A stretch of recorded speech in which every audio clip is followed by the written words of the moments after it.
Hi guys, we're back on the main stage with our two wonderful speakers now, Dan Wilkinson and Neil Munnock from Northstar, and they're going to talk us through how to create a winning entry. So stay tuned to hear more about that. I'm going to now hand it over to Neil, who's going to walk us through a little bit more detail. Thanks, Neil. Thanks, Lisa. Yeah, so what we've done is to try and give you all the best chance of success and to allow you all to ensure that you capture consistent content so that we can kind of then make a decent evaluation of all of your ideas together. What we've done is we've pulled together quite a simple structure that we're asking you all to follow. So Lisa will have sent to you all a link to our website. And what you'll see as team captains is you'll be able to log back into the where you registered and you'll be able to see a form. And that form will be basically the way that we would like you all to capture the ideas and pull together your content as you go forward.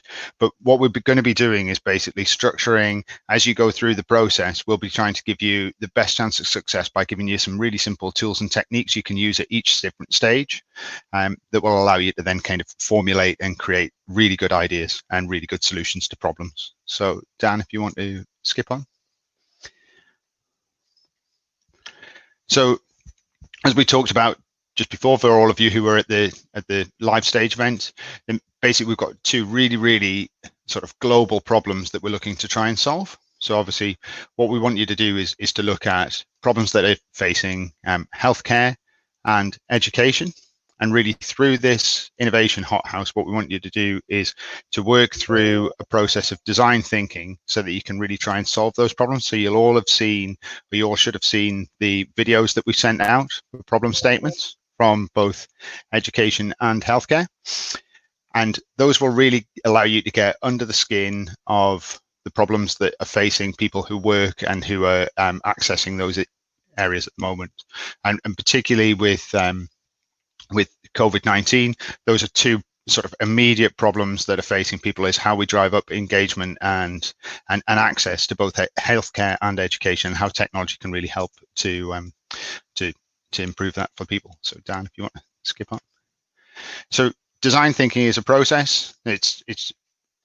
We've structured the agenda, as you've just heard, so that you can walk through the different stages of design thinking and really kind of think about those problems, but really kind of move through a process that is quite time boxed in terms of you can do different stages one after the other, which will help you to really come up with really brilliant ideas. So the initial stages of that is really around empathize and define. So that's really getting underneath the skin of the problem, of the person who's facing the problem, of the person who wants to, the user of a solution, and really start to think about who that is. And then we flow through an ideate and a prototype phase where we're really which is tomorrow, which is really around thinking about brilliant ideas, thinking about what your solution might look like, testing that solution back with other people, starting to think about what it might look like if you build it.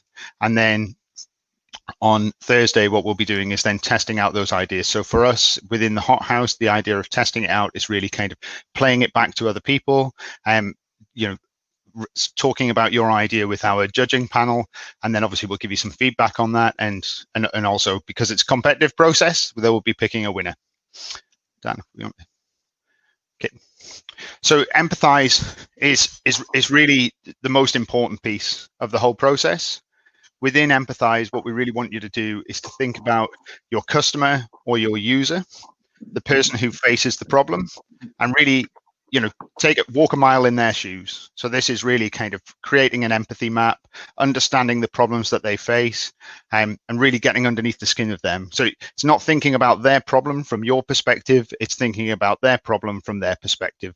And it's not just thinking about the problem, it's thinking about everything else that is going on in their lives. So is the person who you've got in mind, are they a busy working mum? Have they got kids running around the house all the time and they're trying to engage with you as a GP or whatever it is, so you can really kind of put yourself in their shoes and really get underneath the skin of things. So we're going to be walking through a customer empathy map with you, which is really just a simple tool that you can use, and you can use this again and again. All you need is a bit of paper and the ability to draw a kind of head-shaped thing, and you can really start to think about what's the person seeing, what are they doing, what are they saying, what are they telling people around their problem, what are they hearing from other people,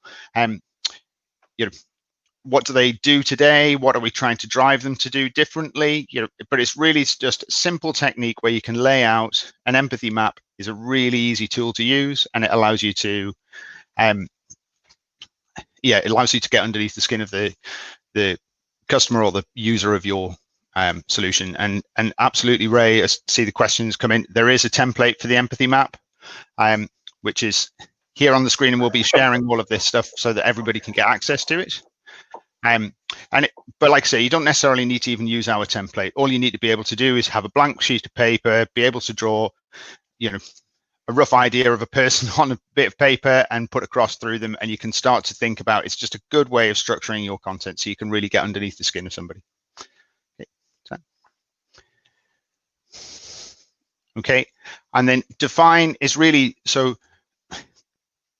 what we like to do really is to encourage you to think of more than just the anecdotal. So defining a problem is really sort of clarifying it. You build a persona, you start to put meat and bones on the person whose problem you're trying to solve. So that persona is really bringing to life the person whose problem you're trying to solve. So you give them a name, you think about the environment that they're in, you think about everything else that's going on for them. You write down and document your understanding. So yeah, this is a really good example that we've used of Annie, who's a bike shop owner. So, put a picture to it so you can put a name to the face. And then in everything that you're doing as a team, you can reference back to this persona. So you can say, what would Annie do? In this situation, what would Annie do? What else is she going to be doing? So it really helps you to make your solutions real. So we'll be taking you through some exercises to help build a persona. So we've got some templates for these as well. You'll be pleased to know, Ray. So what we want you to do is think about the person, what they're called, what they do, what's their occupation, a little bit about them, what's the goals and challenges that they have, and what happens in a typical day, and then go and find some pictures so you can actually put a name to a face, like we say. So we'd love you all to build some customer or some user personas so that you can really get underneath the skins of the people who you're trying to solve the problems for. Okay, Dan, we want to skip over. And a problem statement. This is really so you can understand really clearly. We've got some brilliant problem statements and videos that have been recorded by the healthcare and the education representatives. But what we want you to do is really focus in on which bit of the problem is it that you're trying to solve for these people. So we want you to build a really clear and concise problem statement. This is the thing that I'm trying to solve, and also to make it smart. So SMART is a really simple technique that you can use that allows you to write out that problem statement, make it specific, make it measurable, so we can say how often it occurs or how often it is likely to occur, something that you can set yourself some goals around it in terms of, is this an achievable thing, is it realistic, and set out by when you'll do it, or in what time scale will you do it, how often does this problem occur. So we'll be using SMART in order to help define those problem statements, and this will really help you to sort of hone in on the particular bit of the problem that you're looking to solve. Just to add there, SMART's not just applicable in this occasion either, is it, Neil? It's one of those things that you use all through business to check anything you're trying to do is something that adheres to those rules, basically. Yeah, absolutely. And it just lifts you out of that anecdotal, doesn't it? So you can start to write down something that's quantifiable, that you can really sort of look, and you can test it with anybody else and you can see that it's real. Okay. Yeah. Okay. So as part of the submission, what we'd like you to do is to write out your problem statement, and then also write out a goal statement. So what is it that you're looking to achieve with the solution that you're driving? So we want to do X by this particular point in time in order to improve something. Yeah. Okay. And tomorrow, I think, is when the really exciting stuff happens as well. So this is the bit where we want you all to be as creative as you possibly can be. So what we want you to do tomorrow morning is really thinking about generating ideas that are going to solve the problem that your user or your customer has, right? And Dan and I will be taking you through some really, really simple tools and techniques that will allow you to do brainstorming, that will allow you to go off on your own to think of ideas, or collaborate as teams and think of ideas. And we'll take you through a lot of those different tools and techniques so that you can really get out a lot of good ideas. And as the slide says, there's no such thing as a bad idea. We want you to think of everything as weird and wacky and stupid as you possibly can. every single possible idea that you can think of, get them all out there.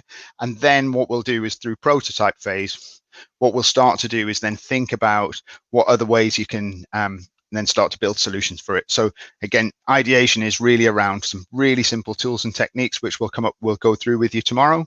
And then we'll move into prototyping, where we'll start to then build out ideas and think about how we can build something that we can prove value for at the end of this week. But we've also got a bigger picture in mind. So what's the initial thing that we're going to look to build as a prototype that we can show people by the end of this week? And this could be something like a mood board, so we can illustrate what it's going to be. It could be something as a working system, if that's something that you look to do. It could be that you're using bits of the Twilio capability that Rachel's going to be talking about later today, but something that will allow you to talk about how your solution is going to work, and then also reference what the bigger picture and how you're going to look to land that long term is going to be as well.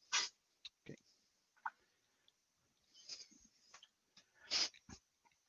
And as I say, within this week, the test is really going to be, what we're going to be doing is we're going to be testing back your ideas with our panel at the end of the week. So we've got representatives from KCOM, from education, from healthcare, and both Dan and myself as well. And each team will get the ability to play back with a single slide and talk to us about what your idea is, what it is that you're going to do as your solution, and how that's going to work. And then that will be the way that we're testing things back during this week. Normally within the wider business world, what we would do is we'd be testing that back with people who are representative of your users or representative of your customers, and really getting some good feedback on that. So we'll play proxy for that during this week's session. I think the other thing we've got Tim, we've got the guys from KCOM as well, who really understand how to make ideas into a commercial, workable solution. So that knowledge from the KCOM guys is going to be a really great test, basically, for any of these ideas that come through. And that's the other thing, Dan, isn't it? This week, I think if anybody wants to test stuff out at any particular point, we don't have to wait for that final session. So both Dan and Lisa and myself, as well as the guys from KCOM and elsewhere, are around all week. So if you want to just try and book in a one-to-one session as a team to play back some ideas and just get some feedback, then we can do that. And also the healthcare and education guys are available via the chat at any time if we want to just ask them questions and clarify things around either their problem statements or ideas you've got around solutions. So that's something that I did hear really it right, that our CIO did actually offer his time. I know he's the busiest man in the world if you try and get hold of him, but he actually said he would be available and around this week. So absolutely, if you've got something that's really worthwhile, take advantage of that. Don't bug him with everything though. He is still a busy man, but yeah, what an offer. Well, it's his own fault for making Hull one of the most connected places in Britain, isn't it? So we can all get hold of him whenever. Yeah, exactly. Yeah, no, exactly. No, that's that. But what a great offer! So fantastic. Yeah, sorry, I've interrupted again. No, go on. You go ahead, Dan. I get overexcited. Yeah. So next step. So if you need any more help, you can use the chat function. We really do need you to use that chat function. It's going to be the best way to get hold of us and to interact generally. If you want to book a session with us, you can do that. If you want to speak to Tim, again, that's going to be available as well. So the guys from KCOM are going to be there to be able to bounce ideas off to a certain extent as well. And as Neil said, the chat for the to interact with the guys in healthcare and education. They're going to be just slightly tougher to get hold of at the moment, given the situation that we're in. Both education and healthcare are under a great deal of pressure at this moment in time, which we are trying to solve. But that's not to say that you can't ask them a question, we can get that back. It might not be super real time, but we'll do the best we can in order to get to that point. I'm just trying to think, is there anything else, Neil, that you wanted to round out with at all? I guess there are any, sorry, go on, yeah. I was going to say, I think that the key thing for us is that we want to try and create an environment that allows you to be as creative and innovative as you possibly can. And so what we will be is we'll be here all the time to support you. We'll try and use the daily stand-ups, the check-ins, the different sessions in order to be able to support you guys as teams so that you can really come up with the best ideas possible. We've structured the week around design thinking so that to our mind, that really kind of helps you flow through and come up with brilliant solutions. But don't be scared at any point just to come and ask us. It could be that some of you race ahead and you've got ideas about prototyping and testing today, right? But that's fine. Just come and talk to us, and Dan and I can help you at any point with whatever you need. Yeah, that's a really good point. Don't be restricted by the timescales that we've laid out. We've laid out the timescales, so there's plenty of room for you to get there. But if you want to gallop forward, then that's entirely within your gift. Okay, I'm guessing that we should probably ask for questions, Lisa. Am I taking over your role as well with my chit chat? Yeah, you are.